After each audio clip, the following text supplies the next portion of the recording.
Dua anggota Polri yang bertugas di Polda Aceh ditangkap karena terlibat kepemilikan 1 on narkotika jenis sabu.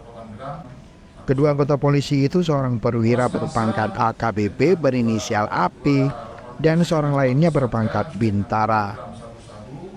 Wakapolda Aceh Brigjen Pol Armia Fahmi mengatakan kedua anggota Polri itu ditangkap baru-baru ini di 2 lokasi terpisah di Kota Banda Aceh.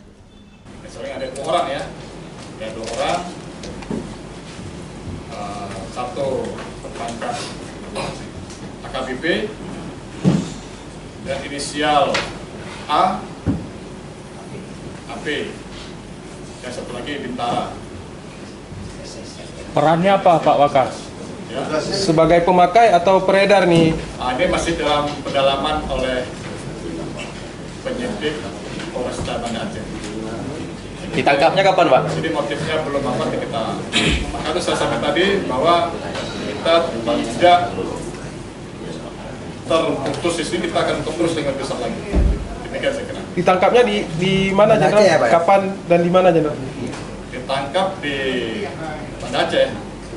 Ya, ditangkap di Banda Aceh. Oke, cukup ya. Barang buktinya berapa? Nah, untuk barang bukti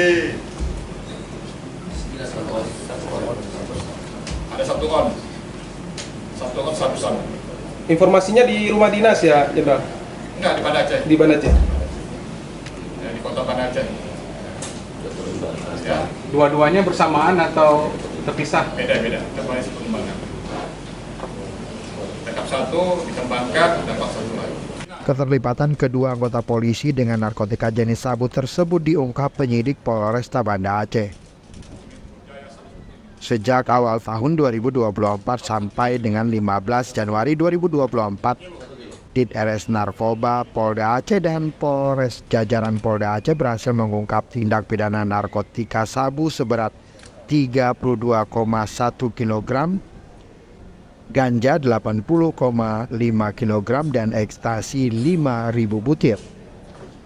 Dari jumlah barang bukti itu, Polda Aceh dan jajaran menahan 59 orang, terdiri 58 orang laki-laki termasuk 2 oknum Polri dan seorang perempuan dengan jumlah 46 kasus, yakni 7 kasus sabu, 38 kasus ganja dan 1 kasus ekstasi.